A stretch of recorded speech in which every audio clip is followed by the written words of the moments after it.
buenos días a las personas que nos encontramos por acá en sala y también a los chicos que están hoy desde el Parque Simón Bolívar, a los jóvenes. Tengan un muy buen domingo. Somos una comunidad que interpreta los tiempos a la luz de la palabra de Dios, promoviendo la acción reconciliadora de Jesucristo. También en esta mañana queremos unirnos en oración, ahí donde usted está, los chicos que están en el parque, en la casa, podamos cerrar nuestros ojos, invocar la presencia del Señor en esta mañana y de una manera sincera y espontánea decirle al Señor, gracias, gracias, gracias papá, gracias mamá, porque tú eres quien nos sostiene, tú eres Señor quien nos ayuda, Señor, quien nos levanta, Señor, quien como tú, Señor, quien, Señor, nos puede amar como tú, Señor, con un amor verdadero, Señor, con un amor genuino, desinteresado, Señor, con un amor que no podemos entender, Señor. Que a pesar de que nosotros no seamos perfectos, Señor, a pesar de que nos equivocamos, a pesar de que tropecemos, Señor, de que tomemos a veces malas decisiones, tú vienes, Señor, y nos recoges con tus brazos de amor, Señor. Tú vienes, Señor, y nos levantas y nos ayudas, Señor. Gracias te damos porque tú eres fiel, Señor, con nuestras vidas, Señor, porque no, Señor, dice tu palabra que no se duerme, Señor, quien nos guarda, Señor, porque tú siempre estás ahí, Señor, tú siempre has estado ahí, Señor, guardando de cada uno, de cada una de nosotras, Señor. Gracias, Señor, por tu amor, por tu fidelidad, Señor. Te adoramos, te bendecimos, Señor. Te exaltamos en esta mañana, Dios, y confiamos en ti, Señor. Sabemos que tenemos necesidades, Señor, en esta mañana. Si alguno ha venido enfermo, Señor, si alguno ha estado triste, Dios, si alguno, Señor, está desesperanzado, Dios, hoy te pedimos, Señor, que venga tu presencia a nuestras vidas, Señor. Y ponemos nuestra confianza solo en ti, Señor, solo en ti, Dios, porque solo tú traes salvación, Señor, para nuestras vidas, Señor, en que tú vengas con tu presencia, Señor, y tú levantes nuestras vidas, Señor, y seas tú trayendo esperanza, Señor, a nuestro corazón, Señor, que seas tú trayendo esperanza de vida, Señor, a nuestras vidas, Señor. Te damos gracias, Señor, te adoramos y te bendecimos, Dios. Amén. Amén. Muy buenos días nuevamente a todos y a todas. Dios les bendiga. Vamos a abrir la escritura, vamos a abrir la palabra del Señor. Y voy a invitarles a ir al libro de los Efesios, capítulo 2. Efesios, capítulo 2. Y vamos a estar leyendo desde el versículo 13 hasta el versículo 19. Efesios, capítulo 2, desde el versículo 13 al versículo 19.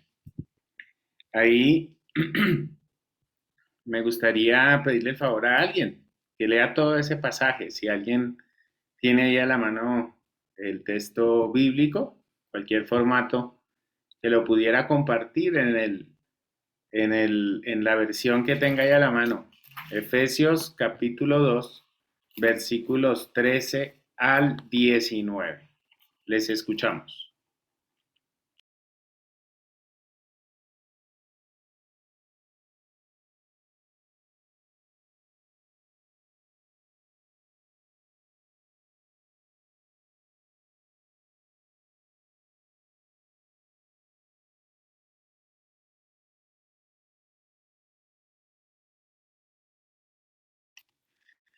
¿Están tímidos? Efesios 2, 13 al 19. Yo me niego a leerlo.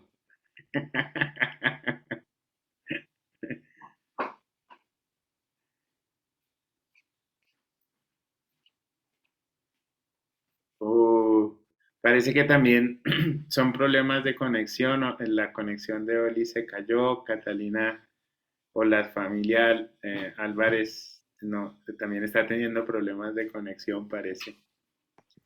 Voy a leer desde aquí, del parque. Vamos a ver, 13, ¿no? Sí, Dice, sí, pero ahora ustedes que estaban lejos de Dios ya han sido acercados a Él pues están unidos a Jesucristo por medio de su muerte en la cruz. Cristo nos ha dado la paz por medio de su sacrificio en la cruz. Cristo ha puesto fin al odio que como una barrera separaba a los judíos de los que no son judíos y de dos pueblos que ha hecho uno solo. Cristo ha puesto fin a los mandatos y reglas de la ley y por medio de sí mismo ha creado a los dos grupos, un solo pueblo amigo. Por medio de su muerte en la cruz, Cristo puso fin a la enemistad que había entre los dos grupos y los unió, formando así un solo pueblo que viviera en paz con Dios.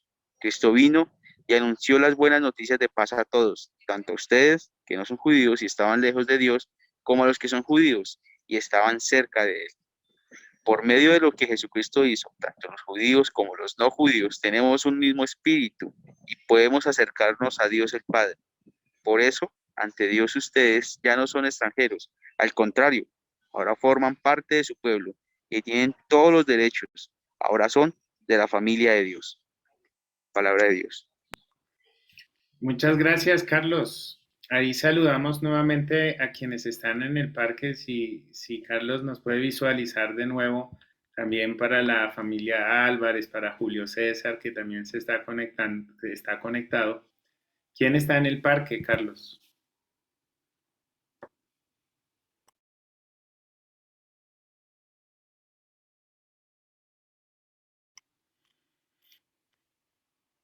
Saludos a nuestros hermanos por allá que están en el Parque Simón Bolívar. Saludos también para la familia Álvarez y saludos a Julio César que se encuentra conectado también en esta mañana. Muy bien, permítanme acá, hacemos un ajuste.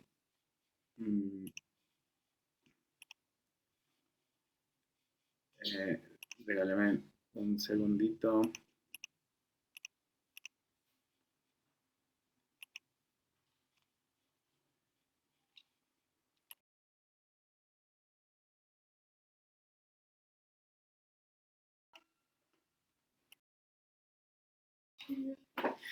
Muy bien. Vamos a, con base en esta palabra, a compartir un mensaje que hemos titulado de peregrinos a ciudadanos. De peregrinos a ciudadanos. Ese fue el título que un historiador chileno le dio a un libro en donde hablaba de la historia de las iglesias evangélicas en la sociedad chilena.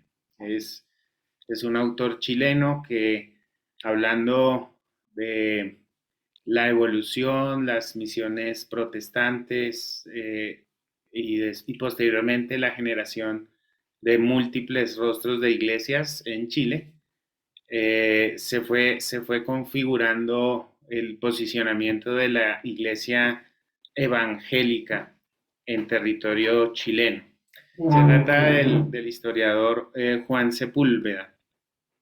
Y el título, pues, da una connotación de esa inserción social de las iglesias evangélicas en ese proceso histórico.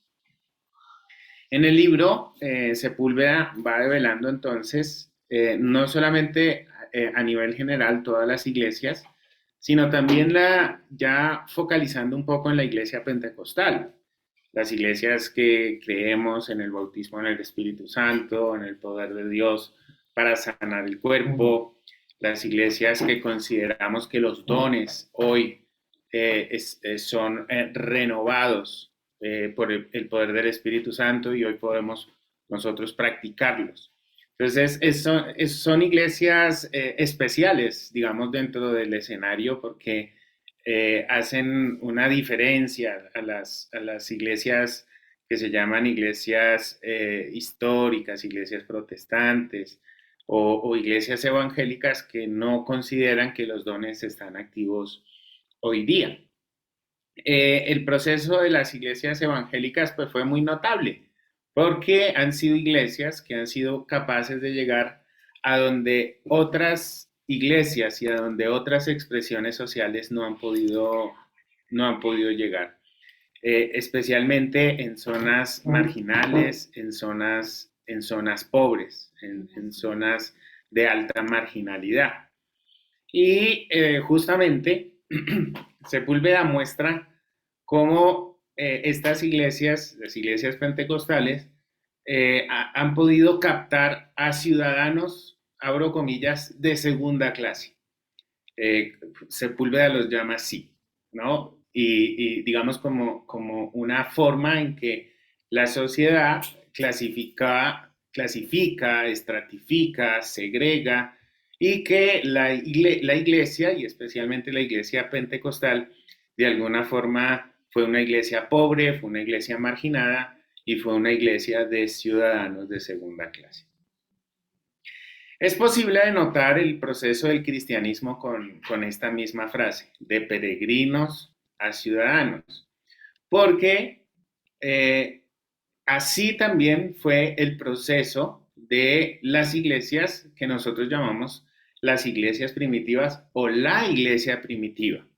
Cuando nosotros observamos en la escritura lo que dice la palabra, por ejemplo, en relación al tipo de ciudadanos o al tipo de creyentes que empezaron a convertirse en el cristianismo, pues nosotros nos damos cuenta que era gente marginal, que era gente desfavorecida. El Señor Jesús la pasaba por las aldeas, andaba por lugares en donde ciertas personas no entraban, justamente porque el Señor brindó una preferencia especial por las personas marginales, por las personas desfavorecidas. Asimismo, esa tradición, ese grupo de creyentes también, cuando crucifican a Jesús y posteriormente en la resurrección, continúa esa trayectoria histórica. Ciertamente había representantes ricos, había gente también pudiente dentro de la iglesia, pero la iglesia predominantemente fue un grupo de personas desvalidas, de personas desfavorecidas o de personas marginadas. Por eso es interesante denotar justamente este título de peregrinos a ciudadanos. De hecho, el tono de lo que dice la escritura en relación a la identidad de nuestra fe alude justamente a nuestro peregrinaje. Es decir, que nosotros no somos tantos ciudadanos de la tierra como sí lo somos, como dice explícitamente el texto, ciudadanos del cielo, o tenemos una ciudadanía o una patria celestial. De tal forma que este tema de la ciudadanía nosotros lo abordamos desde la trascendencia de nuestra fe. Ese debe ser la forma, el abordaje, el método bajo el cual nosotros hoy día incorporamos este asunto de la ciudadanía. Pues mis queridos hermanos, con estas palabras yo quisiera presentarles la pregunta de este mes o el tema de este mes. Este mes de febrero vamos a estar hablando de ciudadanía. Y una de las preguntas clave, o probablemente la pregunta clave, va a ser ¿cómo se propone el ejercicio de la ciudadanía desde los escritos bíblicos? ¿Cómo se propone el ejercicio de la ciudadanía desde los escritos bíblicos? En ese orden, debemos tener en cuenta que ciudadanía justamente es la forma como nosotros ejercemos la pertenencia a un grupo social. En este caso, es un grupo social que tiene una denominación y que tiene una historia, que tiene unos antecedentes y que se hace llamar colombiano, colombiana, ¿cierto? Y que si nosotros estuviésemos en otros ambientes, entonces tendríamos otra designación. Pero si nos vamos al asunto más micro, pues nosotros somos, por ejemplo, pertenecientes a la sociedad bogotana cuando somos parte de esta ciudad, entonces bogotanos o asimismo pues tenemos una designación pues que alude también a nuestra responsabilidad, que pertenece a un determinado territorio. En fin, es el ejercicio de nuestra ciudadanía, por ejemplo, cuando ejercemos un liderazgo social y cuando buscamos también un beneficio común, un beneficio colectivo. ¿Qué dice la Biblia con respecto a eso? Y pues el debate político durante estos tiempos pues se va a encender bastante y si bien nosotros de alguna u otra manera lo vamos tocando, va a ser necesario abordarlo en una forma explícita desde pues lo que dice la palabra del Señor, desde lo que dice el Señor, buscando algún tipo de guía y algún tipo de direccionamiento. Aquí en el libro de los Efesios, en esta hermosa carta que el apóstol Pablo escribe a los creyentes ciudadanos de Éfeso, pero que al mismo tiempo son cristianos. Entonces es una comunidad especial que se forja al interior de Éfeso, que son los cristianos. Cuando Pablo escribe, ahí va resaltando, y aquí usa la palabra ciudadanía, si ustedes se dieron cuenta. Ya vamos a ir entrando al texto, vamos a ir dilucidando algunas cosas para poderles presentar la propuesta respondiendo a esta pregunta. ¿Cómo se propone el ejercicio de la ciudadanía desde los escritos bíblicos? Quisiera volver a leer, ahora sí no me puedo negar, desde el versículo 13 hasta la primera parte del versículo 15. Dice la palabra del Señor, voy a leerles la NBI, la nueva versión internacional. Mire lo que dice la palabra, por favor vaya confrontando con lo que dice la versión que usted tiene ahí en mano.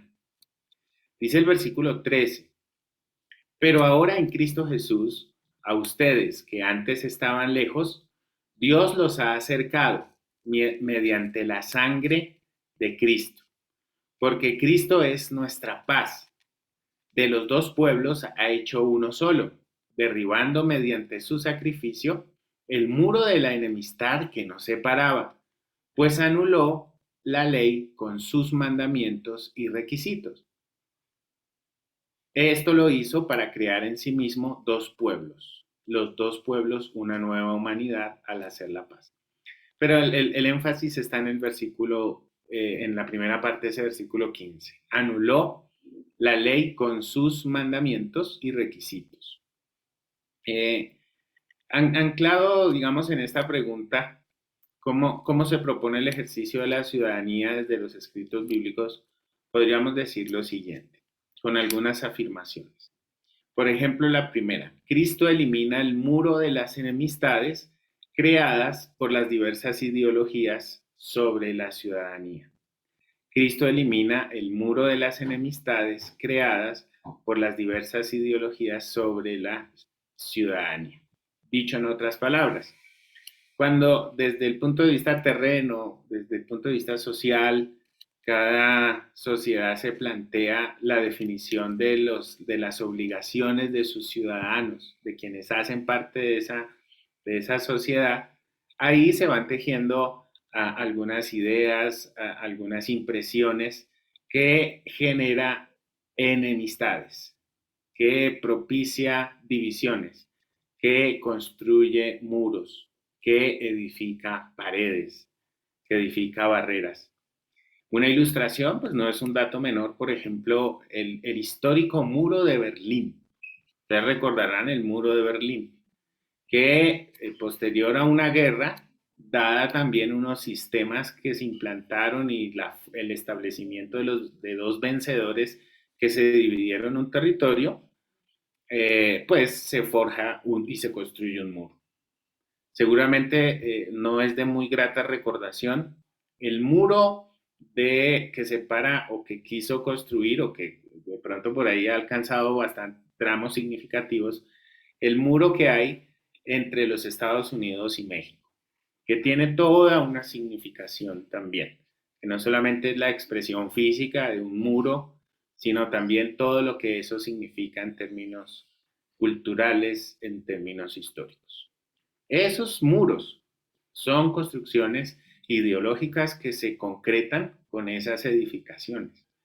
Pero eso nosotros lo vivimos en nuestra cotidianidad cuando fijamos y levantamos muros que son excusa para separarnos, para no tener, para agredirnos, para no ir hacia el mismo camino, para no reconocernos los unos a los otros. Otras versiones con respecto a esta cita dice, por ejemplo, muro, dice, por ejemplo, barreras. En ese orden, entonces Pablo, por ejemplo, en la redacción le habla a los no judíos. Pablo está escribiendo a los efesios. Pablo está escribiendo a los no judíos. Y escribiéndole a los no judíos, les dice desde el judaísmo, también desde su identidad judía, Pablo les escribe y les dice que Cristo abolió las enemistades creadas, fíjense en ustedes lo que dice el texto, creadas por la ley, creadas por los preceptos, creadas por las ordenanzas. Y es que justamente esos parámetros de ciudadanía son los que llevan a escribir, por ejemplo, las constituciones políticas, pero yendo específicamente a lo que cita Pablo, eh, esas ordenanzas, esos preceptos, esos decretos, son los que permiten eh, determinar la identidad judía, que estaba muy ligada también con ese pegamento religioso, porque a través de esa ley, que era la ley judía, pero trasciende el tema de la ley judía, ciertamente, era que se generan, o es que se generan esas separaciones, esas barreras que no permiten una adecuada, digámoslo así, interlocución o relacionamiento. Entonces lo que les dice Pablo es que Cristo, cuando se hace presente, derriba esa enemistad creada por esa ley, por esos preceptos, por esas ordenanzas. Genera una nueva época.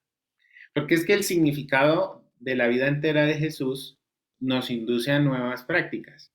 Es una fisura que se abre al interior de una persona que cree en Jesús, porque abre su perspectiva no solamente a los dictados de las concepciones de la ciudadanía de su país, ahora se abre ciertamente a esa imagen trascendente de Cristo que atraviesa todo su ser y que ciertamente también atraviesa su concepción de ciudadanía.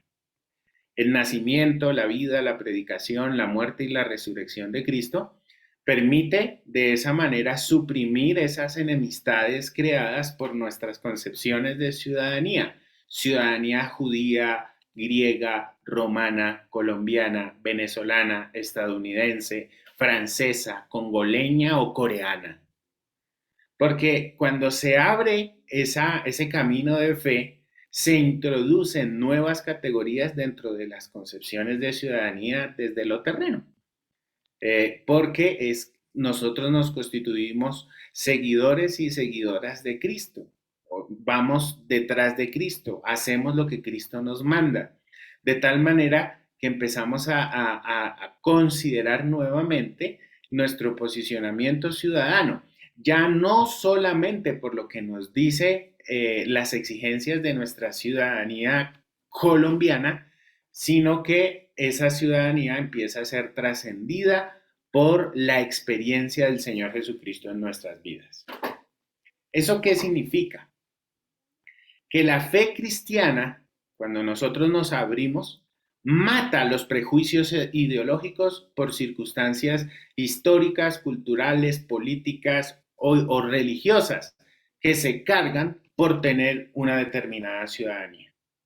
Ahí este tema, digamos, Pablo lo apunta especialmente al asunto religioso, porque las leyes y ordenanzas judías trascendían lo estrictamente religioso y pasaban también, digamos, a lo civil, ¿sí? Lo civil para un judío no solamente era civil, también era religioso, estaba todo junto, claro. Cuando aparece e irrumpe la imagen de Cristo en la fe de un judío, ciertamente se desagrega el judío ya no puede concebir su fe solamente a través de esa ordenanza particular judía. Ya tiene que abrirse al camino de Jesús que le hace abrir su corazón a un no judío, cosa que era sumamente difícil y sumamente complicada para un judío, ¿sí? Y así mismo pasa hoy día.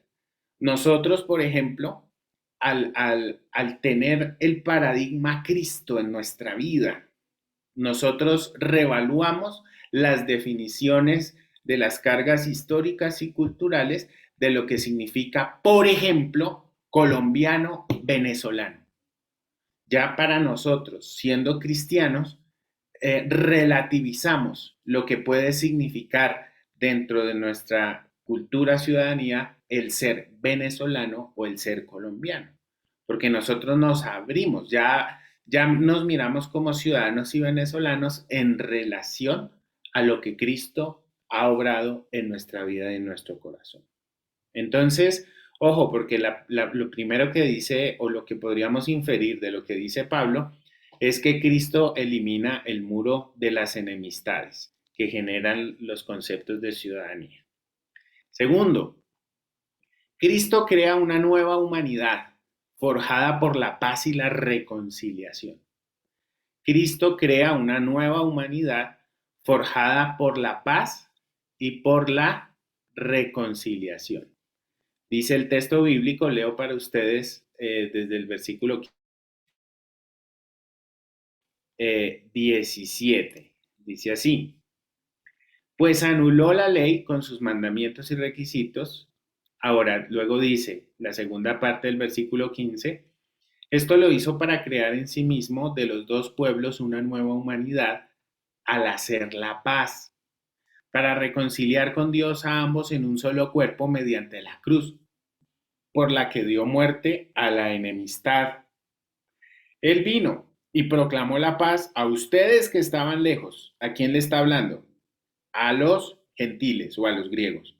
Entonces dice, proclamar la paz a ustedes que estaban lejos y la paz a los que estaban cerca, que en el paradigma de Pablo pues es que los judíos estaban un poquito más cerca a la ley, pero eso es a Dios, perdón. Ellos estaban un poquito más cerca a Dios, pero eso es otro tema, ¿no? ¿Qué hay que decir acá? Cristo crea una nueva humanidad forjada por la paz y la reconciliación, que son unas palabras muy, en realidad, muy lindas, y esto tiene un significado muy, muy especial. Lo que Pablo está diciendo es que la cruz da muerte a la enemistad que separa a dos pueblos. Aquí menciona dos pueblos. ¿Cuáles son esos dos pueblos? Los judíos y los no judíos. O los judíos y los griegos, también puede ser. Pero ese esquema es también un ejemplo que se abre a la aplicación de ese texto hoy día. Es decir, en Cristo no solamente de dos pueblos Dios hace uno solo, un solo pueblo, sino que en Cristo, como dice por allá el Apocalipsis, gente de diferentes etnias, de diferentes naciones, de diferentes pueblos sobre la tierra, de esos múltiples pueblos, Dios ha hecho un solo pueblo.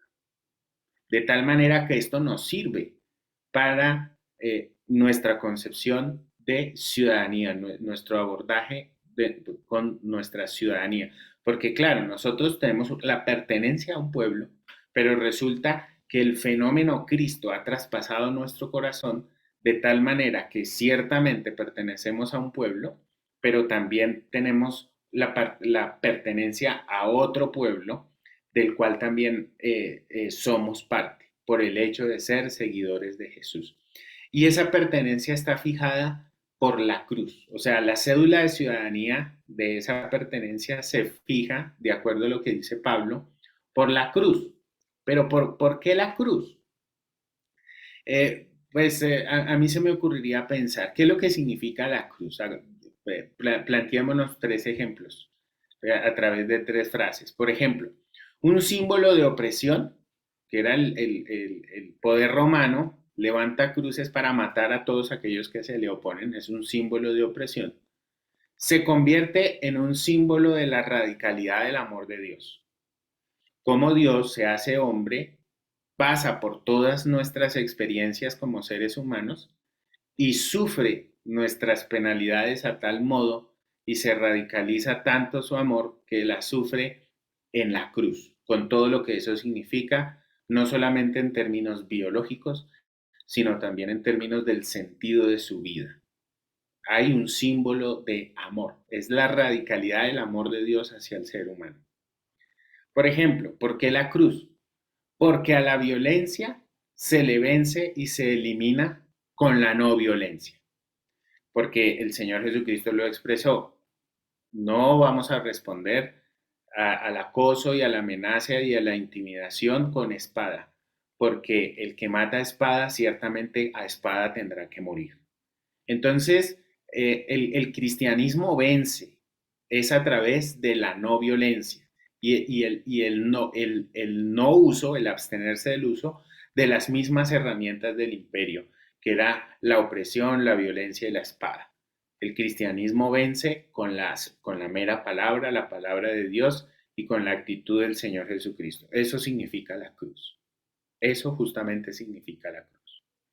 Tercero, por ejemplo, un acto de injusticia, como lo fue la cruz de Cristo. Miren todo el juicio montado, todo lo que pasó alrededor de la crucifixión. Un acto de injusticia expresa una justicia abundante, que es la justicia de Dios. La justicia en términos de Pablo, una justicia creativa, una justicia abundante, como por ejemplo, gracia, perdón, justificación, reconciliación. Es lo que el sentido y la forma como el apóstol Pablo le define esa cruz, la cruz de Cristo. Son actitudes especiales, ¿sí? Que se sellan en todo aquel que mira la cruz. Ahí ve gracia, ahí ve perdón, ahí ve reconciliación. Entonces, la cruz es el símbolo de una nueva humanidad. Es una nueva humanidad.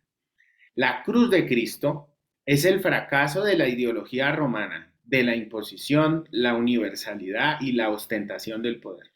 De que todos sean iguales, de que todos hablen el mismo idioma, ¿no? Es la famosa Pax Romana. Estamos bien y tranquilos y todo calmado, entre tanto tú haces lo que yo te digo. Si tú transgredes lo que yo te estoy diciendo, vendrá muerte para ti. Esa es la Pax Romana en grandes letras, ¿no? Pero lo que hace la cruz es trastornar esa visión, porque justamente la cruz de Cristo es la exaltación de la dignidad humana que negaba la famosa paz romana.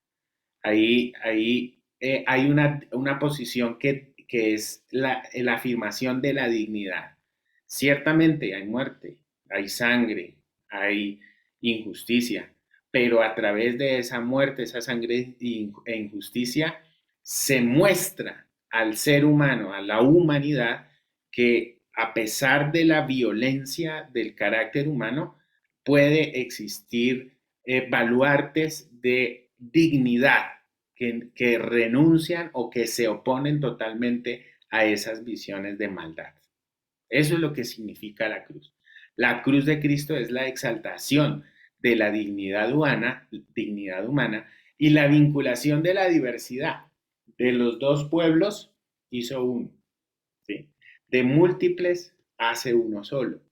Y esa diversidad la podemos ver en los apóstoles. Celotes, los que conspiraban contra el imperio, pero publicanos, dentro de los mismos discípulos de Jesús. Mateo, que era cobrador de impuestos. Y juntos fueron discípulos de Jesús. O sea, la ciudadanía se relativiza y elimina las barreras y crea un proyecto de nueva humanidad que tiene esas banderas especiales de las acciones de Jesús en la cruz, que es, como dice el texto bíblico, Cristo es nuestra paz. Ese es el sentido de lo que dice Cristo. Cuando uno dice Cristo, es su predicación, su vida, su resurrección, el sentido de su muerte, todo lo que Cristo hace en la cruz. Cristo es nuestra paz. ¿Sí? Ahí se vuelve una realidad y al mismo tiempo Cristo propicia una reconciliación. Entre judío y griego ya no nos vamos a ver porque tú eres judío, yo soy griego, sino que ahora nos vemos y nos reconocemos como seguidores de Cristo y como creyentes en esas acciones contundentes del Señor Jesucristo en la cruz.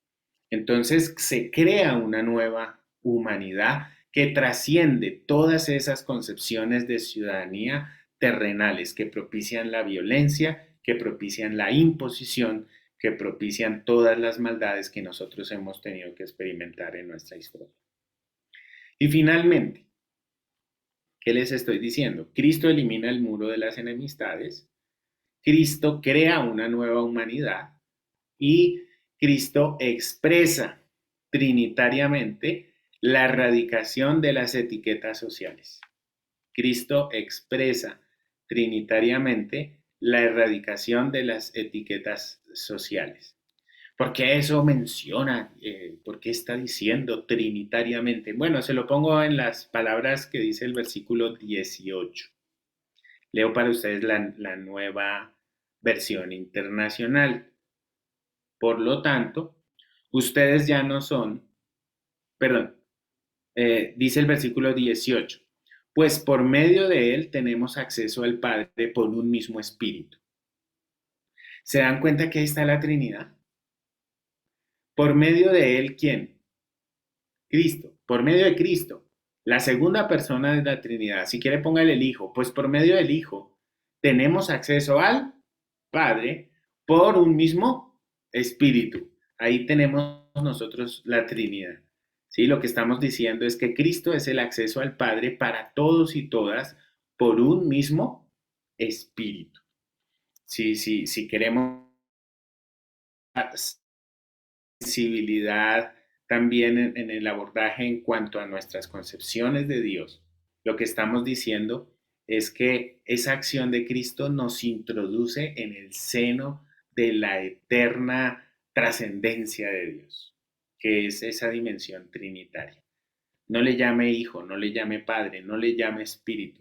Lo que nos está diciendo es que a través de ese acto maravilloso es que nosotros penetramos a lo más profundo de el Dios a quien creemos, a las entrañas de nuestro mismo Señor. ¿Y eso qué significa?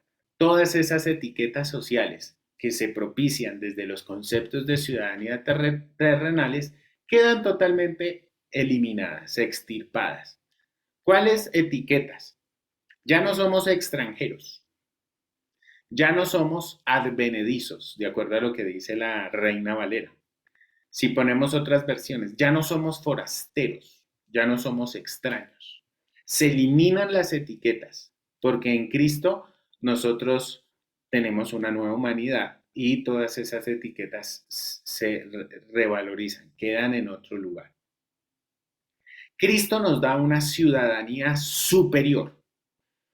Y ahí la expresa el versículo 19 cuando habla de conciudadanía. ¿Sí se ha dado cuenta? Dice el versículo 19. Por tanto, ustedes ya no son extraños ni extranjeros, sino conciudadanos de los santos. Y mete otro asunto que también tiene unas derivaciones grandes, miembros de la familia de Dios. O sea, se lo pone como creciendo, ¿no? Pero a nosotros nos interesa esa conciudadanía. Somos conciudadanos. ¿De quiénes? De los santos. Es una nueva dimensión de la ciudadanía que nosotros recibimos. ¿Queremos ponerlo en otros términos? Bueno, vamos a Pablo y preguntémosle en otra epístola. Voy a leer para ustedes Filipenses capítulo 3, versículos 17 al 21. Mire lo que dice también la nueva versión internacional, Filipenses 3, 17 al 21. Hermanos, sigan todos mi ejemplo y fíjense en los que se comportan conforme al modelo que les hemos dado. Como les he dicho a menudo y ahora lo repito hasta con lágrimas, muchos se comportan como enemigos de la cruz de Cristo. Su destino es la destrucción. Adoran al Dios de sus propios deseos y se enorgullecen de lo que es su vergüenza. Dice Pablo, estaba bravo, ¿no? Solo piensan en lo terrenal. Eso es ciudadanía humana. Fíjese lo que dice el versículo 20. En cambio, nosotros somos ciudadanos del cielo, de donde anhelamos recibir al Salvador, al Señor Jesucristo. Él transformará nuestro cuerpo miserable para que sea como su cuerpo glorioso, mediante el poder con que somete a sí mismo todas las cosas. Entonces Pablo nos está haciendo un contraste entre los intereses terrenales y los intereses celestiales, dentro de los cuales los intereses terrenales expresan claramente, y si ustedes se dan cuenta, eh, eh, las intenciones de poder, las intenciones perversas que afloran en nuestro corazón y que se ven pleniticas, hermanos, cuando nosotros hablamos de política y elecciones. ¿Sí? Si ustedes quieren ver un escenario de elecciones, eh, eh, leer Filipenses 3, 17 al 19, ahí están las elecciones, ¿cierto? De cualquier tipo, sean presidenciales o sean a Congreso de la República. En cambio, nosotros tenemos otra ciudadanía, dice la Biblia, que es una ciudadanía superior. Necesitamos trascender esas disposiciones y esa ciudadanía terrena para considerar una ciudadanía celestial. Y ahí uno lo ve, es, digamos, en esas intenciones de poder. Es decir, nosotros reevaluamos nuestra definición de ciudadanía en función de la trascendencia de nuestra fe. O leamos, por ejemplo, Hebreos 11:3. Se lo leo también para ustedes. Hebreos 11:13, perdón. Dice, todos estos murieron en la fe, después de haber mostrado varios ejemplos de hombres y mujeres de fe en el mundo, los héroes de la fe, dice Hebreos. Todos estos murieron en la fe sin haber recibido las promesas, pero habiéndolas visto y aceptado con gusto desde lejos, confesando que eran extranjeros y peregrinos sobre la tierra. Aquí tenemos otro sentido de esas palabras. Es decir, quienes somos ciudadanos celestiales, de acuerdo a lo que dice el apóstol Pablo en Filipenses, somos peregrinos y extranjeros de acuerdo a lo que dice el autor de los Hebreos en el mundo. O sea, nosotros prácticamente somos especialmente peregrinos, que es como la palabra clave aquí. Nosotros somos peregrinos. Mire lo que dice también el apóstol Pedro en la primera carta, capítulo 2, versículo 11. Primera de Pedro 2:11. Amados, os ruego, como a extranjeros y peregrinos, que os abstengáis de las pasiones carnales que combaten contra el alma. Es decir, nosotros somos peregrinos en esta tierra. Póngalo en otras palabras, nuestra ciudadanía es una ciudadanía especial, porque no pertenecemos, cuando aceptamos al Señor Jesucristo, se ha abierto una fisura en nuestra ciudadanía, de tal manera que ahora hemos sido constituidos con una ciudadanía superior, que es la trascendente, y esa es la que dicta a nuestra conciencia lo que nosotros debemos reflejar ahora en la ciudadanía terrena. No podemos, mis hermanos, ya cerrando y dando lugar a las intervenciones de ustedes, no podemos olvidar la trascendencia de nuestra fe sobre nuestras concepciones de nuestra ciudadanía. O sea, nuestra fe es superior y nuestra fe es trascendente. Y desde ahí es que necesitamos pensar nuestra ciudadanía colombiana. Podemos asumir nuestra ciudadanía desde nuestro peregrinaje. Yo creería que es la propuesta. Y podría ser una pregunta, bueno, si somos peregrinos en este mundo, ¿cómo debemos ser al mismo tiempo ciudadanos? Pues que ahorita estamos en este lugar que se llama Colombia, ¿cierto? ¿Cómo podemos ser ciudadanos colombianos en medio de nuestra peregrinaje de este mundo? Ha habido formulaciones de eso. Por ejemplo, los primeros cristianos, dada el ambiente de persecución tan difícil y dado un ambiente en un sistema político en donde emerge, digamos, un emperador y pues tenían, digamos, todas esas concepciones políticas, la respuesta a ese cristianismo es, nosotros no tenemos en sí misma una propuesta. Esa se deja ver en nuestra forma de ser cristianos. Y esa forma nosotros tenemos que interpretarla. Era un cristianismo incluyente, era un cristianismo sufriente, era un cristianismo que era perseguido, que era un cristianismo que optaba por las huérfanos, las viudas y los extranjeros. Bueno, ahí podemos seguir numerando una cosa. Pero no optaban por el poder, por ejemplo, ¿cierto? En relación al poder, tenían una clara crítica frente a esa situación, independientemente que en sus filas hubiese ricos, pobres, hubiese publicanos o celotes, independientemente de eso. Había una afirmación y su identidad no estaba de acuerdo a su ideología, sino que su identidad estaba en lo que Cristo les decía. No podemos olvidar la trascendencia de nuestra fe. Nuestra ciudadanía puede asumirse desde nuestro peregrinaje y en ese sentido puede ser un camino de ida y vuelta. O sea, es decir, si somos peregrinos, bueno, tenemos una ciudadanía celestial. No nos convenzamos, digamos, con el cuento de que nosotros somos, mejor dicho, los super especiales por pertenecer a Cristo, ¿no?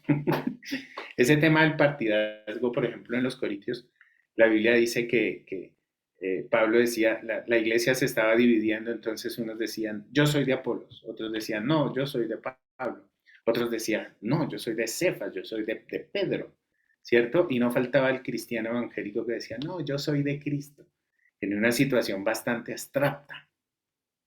El asunto es que había diferentes tipos de pensar al interior de la iglesia, pero ahí está también el valor de la iglesia, de que los que eran seguidores de Pedro, eran seguidores de Pablo, eran seguidores de Apolos, podían caber dentro del mismo grupo. Ciertamente todos eran cristianos, pero tenían diferencias. Entonces podemos nosotros abordar nuestra ciudadanía en medio de un ida y vuelta, es decir, pensar con los criterios de medición y de evaluación de nuestra realidad, con una ideología con la que somos afines, ¿sí? Ahí ya no me quiero meter en otro tema, pero lo que quiero expresarles es que podemos ser militantes de un determinado sector ideológico de la sociedad. Sí, podemos serlo, nos metemos allá, tratamos de leer la realidad desde ese punto de vista, pero volvamos, dejemos que la perspectiva cristiana pueda iluminar esa perspectiva, esa noción, y que la perspectiva cristiana sea alimentada por la lectura bíblica y la devoción a Dios, la oración. Vamos y volvemos. Desde nuestro peregrinaje nos sumergimos en nuestra ideología y en nuestra forma de leer la sociedad colombiana y luego volvemos, viendo y tratando de integrar lo que dice la Biblia, desechando lo que está mal y acogiendo y tratando de sistematizar lo que está bien. Esa sería como, digamos, mi propuesta en términos generales, de acuerdo al texto bíblico que hemos leído y al análisis que en esta mañana hemos procurado hacer. En ese orden de ideas, yo quisiera poder compartir con ustedes unas preguntas que voy a poner aquí en el chat, que nos ayuden a iluminar un poco esta reflexión. Por ejemplo, ¿cómo eliminar hoy los muros de las enemistades y las múltiples violencias desde nuestra fe cristiana? ¿Sí? O si quiere, póngalo al principio, desde nuestra fe cristiana, ¿cómo podemos eliminar hoy los muros de las enemistades y las múltiples violencias? Otra pregunta, ¿cuáles son los componentes de la predicación cristiana que pueden servir para propugnar por una nueva humanidad? ¿Cuáles son los componentes de la predicación cristiana que pueden servir para propugnar por una nueva humanidad? Otra pregunta, ¿cómo podemos mantener las controversias y tensiones sin etiquetas que crean enemistades? ¿Cómo podemos mantener las controversias y tensiones sin etiquetas que crean enemistades? Y bueno, queremos también estimularles e invitarles a que sus aportes en redes sociales, sus reflexiones que ustedes puedan derivar de estas preguntas, también las puedan poner en sus redes sociales con estos hashtags diálogos y fe, ciudadanía y fe, cristianismo y sociedad y participación política, como ustedes quieran. Pero les invitamos si alguien quiere participar o digamos ser parte de aquí del diálogo, pudiese habilitar su micrófono si quiere reaccionar y responder a alguna de estas preguntas que ya se encuentra en el chat.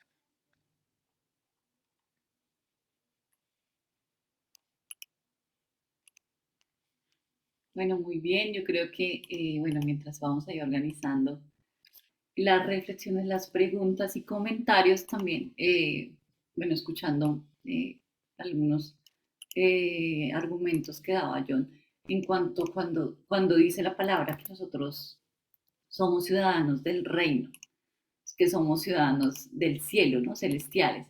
Esto, digamos que este pasaje y esta connotación cristiana se ha como manipulado en las iglesias cristianas porque se ha usado como para marcar como una división y como para decir, bueno, a nosotros no nos interesa lo político, no nos interesa el cambio climático, no nos interesa lo que pase en nuestras sociedades, porque nosotros somos ciudadanos del reino, a nosotros nos interesan las cosas del cielo. Entonces, las cosas del cielo son la salvación. Entonces, hermanos, si usted es salvo, si usted se arrepiente de sus pecados, su alma está salva. Y eso es lo importante, que su alma ya está salva y que va a tener una vida eterna. Pero entonces desligamos digamos, nuestro actuar y nuestra responsabilidad como ciudadanos y ciudadanas de nuestras sociedades. Entonces usted no se preocupe, hermano, usted no tiene por qué preocuparle la corrupción, usted no tiene por qué preocuparse si algunos acceden a derechos o no. Bueno, porque pobres siempre van a haber pobres, no interesa. Lo importante es que su alma esté salva, porque nosotros somos ciudadanos del cielo, no de la tierra. Entonces desligamos, y eso se ha usado para dividir y para desligar lo celestial de lo terrenal. Y no, yo creo que nosotros ciertamente somos ciudadanos del reino, del cielo, pero eso no implica necesariamente que seamos irresponsables y que no actuemos y no hagamos las cosas que tenemos que hacer aquí en la tierra, que no obremos en justicia, como dice el Salmo 146 que leíamos al principio, que Dios ama a los justos y que Dios ama la justicia y que nosotros como creyentes tenemos que ser promotores de la justicia, como lo dice acá Pablo, que Él nos entregó la paz y la reconciliación. Nosotros tenemos que trabajar por la paz y por la reconciliación. Y eso no es una tarea menor. O sea, eso implica muchísimo compromiso y trabajo que tenemos que hacer nosotros día a día como cristianos y cristianas, y más en nuestra sociedad latinoamericana, que somos, y más como colombianos, ¿no? Que hemos vivido un conflicto armado, que somos una de las sociedades más desiguales de la región, ¿no? Entonces creo que es hora de que nosotros también nos repensemos estas categorías y podamos poder hacer una reflexión más práctica y responsable también de lo que nosotros tenemos que hacer y somos como cristianos, y nuestra fe nos demanda también. No sé, por ahí, bueno, si ya alguna quiera traernos aquí sus comentarios, sus inquietudes, preguntas. Está abierto el espacio. En cuanto al tema de la ciudadanía, también creemos que nos estamos volviendo como sectarios en el tema de que somos los únicos y nuestra iglesia es la verdadera, nuestra iglesia es la mejor, esta iglesia se respira la presencia de Dios, en esta iglesia se siente el Señor, en esta iglesia sí hay mover del Espíritu. Y es curioso, ¿no? Porque pues los que no viven en Bogotá y viven en otras ciudades, escuchan, no sé, de que X iglesia, ¿es verdad que en esa iglesia se respira santidad? Una vez me preguntaron, a la pregunta yo me quedé pues pensando, ¿a qué huele la santidad? ¿Soflán? ¿Qué? En fin, y creo que eso nos hace daño a nosotros también porque solemos creernos los únicos y por una razón empezamos a meternos en la cabeza que somos lo mejor de lo mejor y que somos la última Coca-Cola del desierto. Cuando realmente en este estanque hay muchos, pero muchos, muchos, muchos más. Y otros que no son tan reconocidos y harán hasta más que los que son reconocidos. Otros que sí son reconocidos y hacen más que aquellos que decimos que no hacemos, que somos más. Pero pues aún con todo eso, ahí está lo de que hablaba el Paz de la diversidad en la iglesia en cuanto a lo que somos, en cuanto a lo que venimos siendo y en cuanto a lo que podemos ser. Creo que ese es mi aporte y aquí Laura va a decir más. Hola, buenos días a todos y a todas. Eh, yo considero que, bueno, la palabra de hoy fue muy, muy increíble y me hace reflexionar en cómo construimos muros y creo que muchas veces estamos construyendo esos muros porque no somos capaces de reflexionar críticamente sobre lo que ya sabemos de lo que es nuestra fe, ¿sí? Como de, no, es que tenemos X o Y costumbre, pero no queremos reflexionar de por qué tenemos X o Y costumbre, ¿sí? Y muchas veces son cosas que sí, creemos que son de la fe, pero simplemente son costumbres de la iglesia que lo que hacen es generar aún más muros.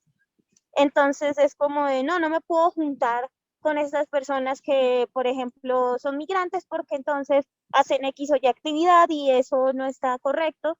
Y pues es porque no pensamos críticamente por qué tenemos esta costumbre y este pensamiento que lo que hace es generar división. Entonces, sí, yo creo que hoy el llamado es a cuestionarnos también lo que creemos como parte de nuestra ciudadanía y cómo esa ciudadanía también puede ser construida desde cosas que son puras costumbres. Muy bien, Lau. Gracias. Sí, así es. Nosotros creo que tenemos que ser autocríticos y pensarnos por qué hacemos lo que hacemos. Y creo que es también eso genera a veces pereza, ¿no? Porque, ay, no, ¿para qué pensar por qué hacemos tal cosa? O sea, mejor sigamos haciendo lo que siempre hemos hecho, que nos ha funcionado y nos sentimos bien, ¿no? Y nos da resultados. Pero pensarnos y preguntarnos y dudar acerca de nuestra fe también es, creo que es algo realmente necesario y que debemos hacerlo, debemos dedicarle tiempo y no es algo realmente que no valga la pena, porque sí vale la pena pensarnos, repensarnos, ser autocríticos y preguntarnos acerca de nuestra fe, ¿no? Porque creo que si una fe no se pone en duda, creo que esa fe está muerta y que tenemos una fe viva y esa fe viva nos mueve y nos motiva a preguntarnos, a indagarnos, a decir, bueno, esto puede ser así y es necesario hacerlo y por eso también acá en Diálogos y Fe tenemos este tiempo de reflexión, de diálogo al final de la exposición de la palabra. No sé si alguien más quiera contarnos sus comentarios, tenga algún comentario más.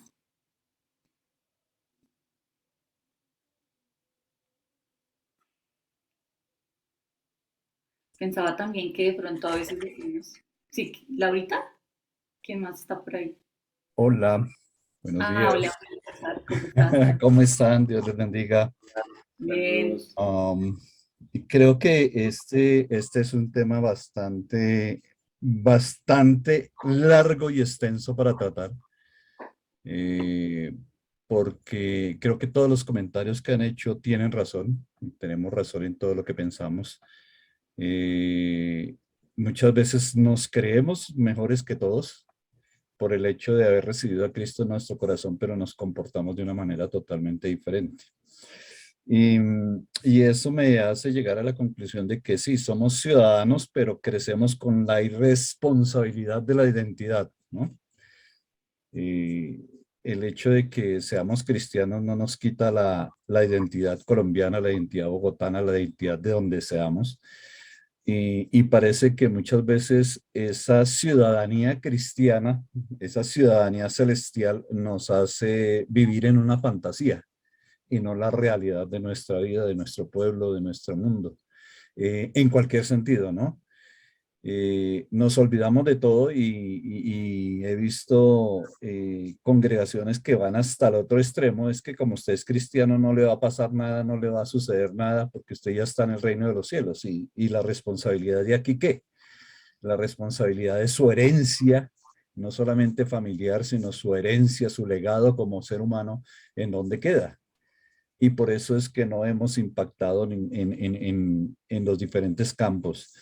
Eh, el planteamiento que hacía Jonas y al final de estar dentro de nuestra ciudadanía, acercarnos a nuestros lineamientos o a los lineamientos civiles, políticos, cualquiera que sea, y volver a regresar, yo creo que primero debemos estar bien firmes para poder llegar allá a ellos sin la necesidad de pensar, como piensan muchos cristianos, que nos vamos a contaminar, ¿no?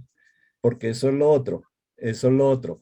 No nos metemos en ciertos campos, nos volvemos irresponsables creyendo que es que nos vamos a contaminar del mal de los demás, de las ideologías de los demás, de las identidades de los demás. No, hay que tener bien la fe, como decía ahorita Estelita, tener la fe, esa fe viva, esa fe activa, esa fe que trabaja, esa fe que nos hace mover para poder llegar a todos esos campos y tener la firmeza de que lo que estamos haciendo es correcto. Porque he visto muchas personas que van con la suficiente identidad o ciudadanía cristiana, llegan a diferentes medios civiles y allí se quedan. No son capaces de volver, porque no hay una fe que diga, soy capaz de ir a trascender allá, soy capaz de ir a cambiar escenarios, de ir a cambiar vidas, de ir a cambiar formas de pensamiento. Entonces, este tema es súper interesante porque tenemos que vivir esa fe de una manera como la vivieron los apóstoles, de pronto con sacrificio, entre comillas, pero yo diría más que ese esfuerzo, ¿no? Es un esfuerzo de esforzarnos por cada día ser los mejores ciudadanos del cielo en la tierra para trascender en la tierra. ¿Listo? Muchas gracias. Gracias Julio César, es una bendición de verdad poder tenerte acá, poder escucharte, gracias de verdad por estar ahí y también darnos tus comentarios y bueno, lo que piensas que es así, que Dios nos ayude también a ser hombres de fe y mujeres de fe corresponsables también con nuestros hermanos y hermanas. Miren esta frase, la frase final de Julio que me llama mucho la atención. Los mejores ciudadanos del cielo en la tierra. Creo que es una muy buena forma de condensar lo que hemos querido expresar en esta mañana. Yo quisiera también hacer unos comentarios frente a lo que se ha mencionado. Diciendo que la ciudadanía celestial no nos exime de varias dimensiones humanas. O sea, el hecho de que nosotros admitamos y busquemos esa ciudadanía trascendente, esa ciudadanía celestial, sabiendo, digamos, que al final de nuestros días vamos a estar en la presencia de Dios y vamos a tener que rendir cuentas a Dios. Y si hemos aceptado al Señor Jesús en nuestra vida como Salvador, vamos a estar en el cielo. Entendiéndolo eso claramente, que es base y fundamento último de nuestra fe. Ese reconocimiento no nos exime de nuestra humanidad. ¿En qué sentido? Por ejemplo, el reconocimiento de eso, de que somos ciudadanos del cielo, no nos exime de nuestra responsabilidad terrenal. Lo que dijo Estela, de que se utiliza este texto como caballito de batalla para decir, no nos importa la dimensión ecológica. La Biblia no está diciendo eso. En absoluto. Todo lo contrario. La Biblia nos induce a ser responsables. Es justamente lo que leímos ahora en Pablo, en Filipenses. Fíjense, todas esas pasiones desordenadas, ustedes que son ciudadanos del cielo, corríjanse, ¿sí? corrijan su conducta delante de Dios. Es decir, que lo celestial no va en contravía de lo terrenal.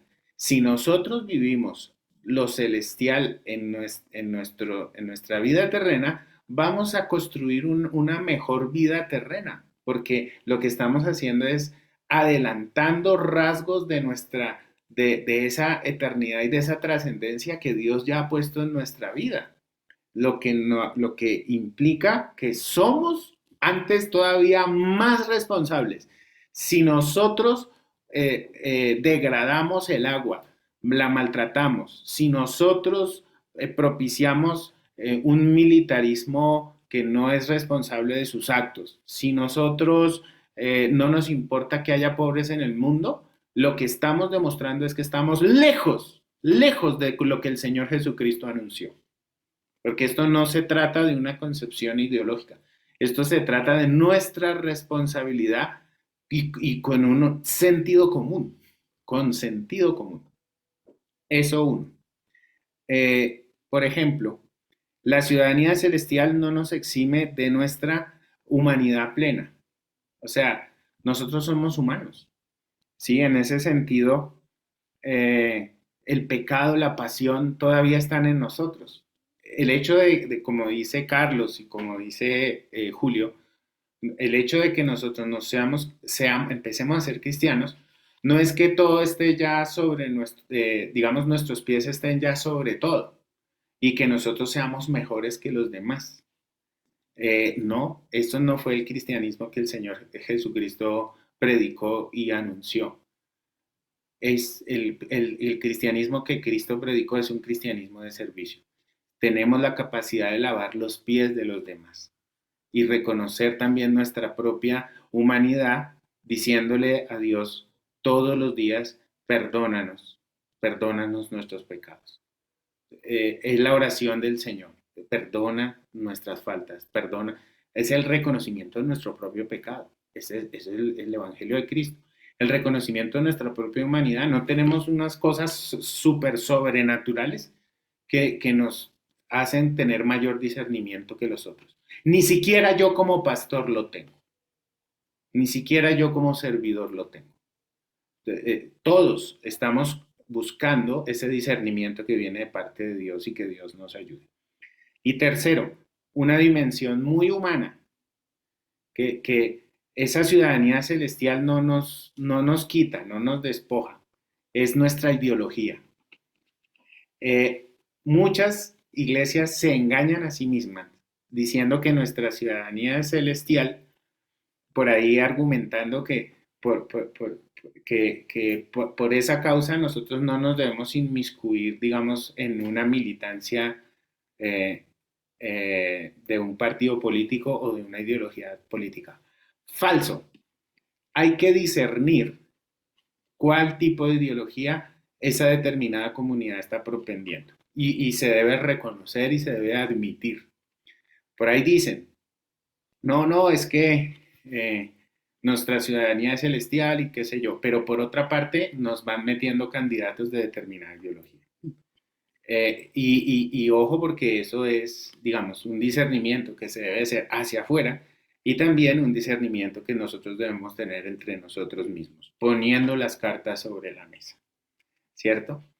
Y un esfuerzo que por lo menos desde el punto de vista llamarían en los ambientes periodísticos editorial, que nosotros vamos y estamos haciendo en Diálogos y Fe, es que aquí no se le induce a nadie y ni se le determina a la conciencia de nadie por quién debe votar o por quién debe propugnar o a quién debe defender o en qué partido debe militar.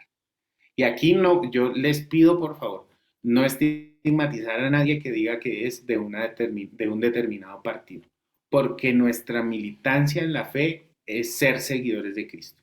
Y aquí no se puede estigmatizar a nadie si dice ser de verde, si dice ser rosado, si dice ser azul pálido, si dice ser amarillo, si dice ser nada. Aquí todos somos seguidores de Cristo y aquí tanto publicanos como celotes tienen que caber porque cupieron en el llamado que el Señor Jesucristo hizo a sus apóstoles. Eso quería comentar en un poco en reacción a lo que todos hemos dicho, manifestando de entrada que con todos los que han hablado estoy de acuerdo. Bueno, muy bien. No sé si alguien más quiera reaccionar a la palabra.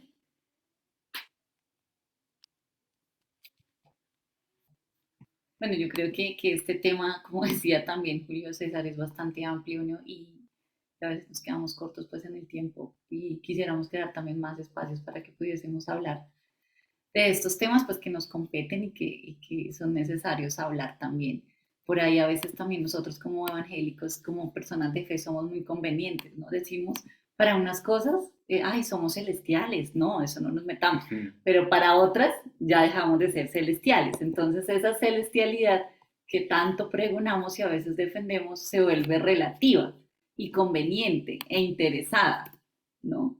No, es que nuestra ciudadanía es celestial, pero entonces sale por ahí un hombrecillo diciendo, ay no, vamos a crear un muro para que los migrantes no pasen a mi país. Y entonces ahí ya se nos olvida que somos celestiales y entonces ahí sí dicen, ay, sí, hagamos el muro, ¿no? Ahí sí, entonces, ay, son una amenaza para nosotros, entonces ya ahí no decimos que somos celestiales, entonces ahí sí nos conviene decir que sí hacemos el murito.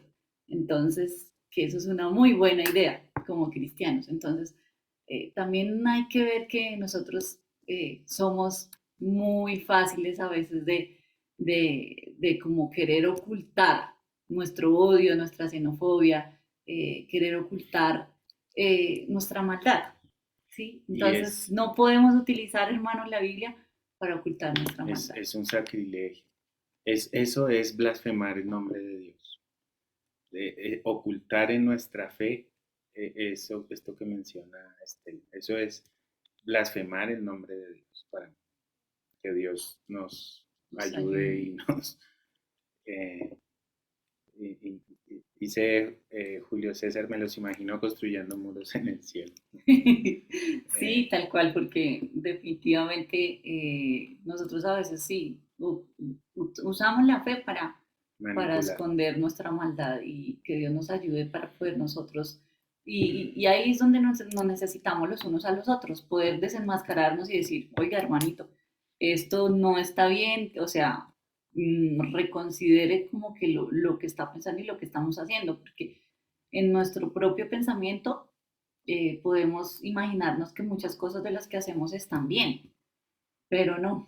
Cuando escuchamos al otro, a la otra, cuando ponemos el texto bíblico a consideración de todos y de todas, bueno, podemos escuchar otras voces y podemos decir, oiga, sí, lo que estaba pensando no es tan correcto, porque mire que cuando habló Julio César, cuando lo que dijo Laura, lo que dijo Carlos, lo que dijo Cristian, lo que dice como que me hizo repensar eso que estaba yo considerando y la verdad es que me hizo caer en la cuenta de que está mal lo que yo estaba pensando que era correcto. Entonces ahí es la importancia que podamos también dilucidar y tener varias voces de los textos bíblicos.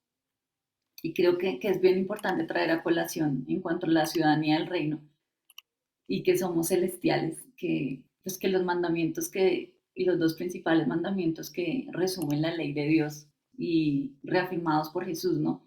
El primer mandamiento es que amarás al Señor tu Dios con todo tu corazón, con toda tu mente, con toda tu alma. Y el segundo mandamiento, amarás al prójimo como a ti mismo. Yo creo que definitivamente para cumplir esos dos mandamientos nos quedamos cortos y pensamos que lo terrenal no nos compete y que solo somos celestiales y que nos importa solo la vida eterna. Sí, porque estos dos mandamientos que nos deja Jesús de amarlo a amar a Dios y amar al prójimo son completamente, nos exigen un compromiso real y acciones concretas, día a día, en la tierra, de lo que nosotros somos y cómo somos con los demás. Bendito Dios, Espíritu de Dios, te damos gracias, Señor, en esta mañana por este tiempo.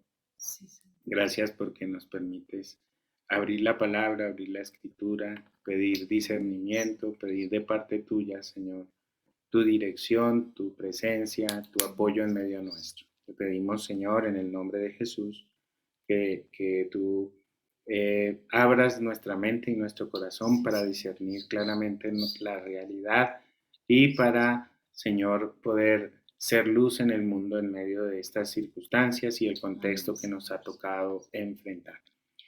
Señor, en nuestro corazón, a pesar de nuestra ciudadanía celestial, amamos a este país y hemos nacido aquí, nos reconocemos, Señor.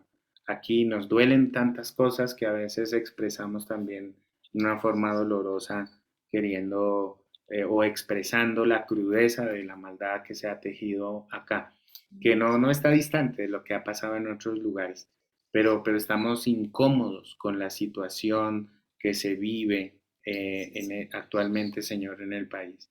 Y pedimos que sea tu luz, que sea tu presencia, que sea tu guía, que sea tu fortaleza, que sea tu bendición, Señor, sobre este país. Permítenos como iglesia o como iglesias o como seguidores de Cristo poder brindar esa luz y que tú guíes, que amonestes, que levantes nuestras voces con un tono profético y que nos permitas acercarnos un poco a tus pensamientos, saber qué es lo que quieres, saber cómo actuar desde nuestra fe y que de alguna u otra forma en ese intercambio, cuando nos amonestamos los unos a los otros, como dice Estela, a través de la voz del otro, de la opinión de la otra, podamos discernir cuál es tu voluntad santa y perfecta para este país. Señor, estamos en tus manos, yo oro por cada persona, por cada familia, por aquellos que están pasándola bien, por aquellos que la están pasando mal, por estas circunstancias que están enfrentando algunos, por temas de salud, por temas económicos, por circunstancias difíciles, por problemas familiares. Te pido, Señor, en el nombre de Jesús, que tú seas respondiendo, abriendo puertas, consolidando trabajos, dando nuevas alternativas de negocio, de empleo, que abras posibilidades, Señor, a los miembros de esta iglesia de Diálogos y Fe. Amén. Padre, glorifícate sobre cada familia, trae sanidad, trae liberación, trae fuerzas, trae inspiración, cosas nuevas, Señor, una nueva etapa, una nueva vida, una nueva vivencia del Espíritu en la fe, de profundizar en tus valores y en tu santísima palabra. Te damos gracias, Señor, en esta mañana. Consideramos que tú estás presente, Señor, y nos aprestamos al cumplimiento de tu santa y perfecta voluntad. En el nombre de Jesús oramos, Señor. Amén, amén y amén.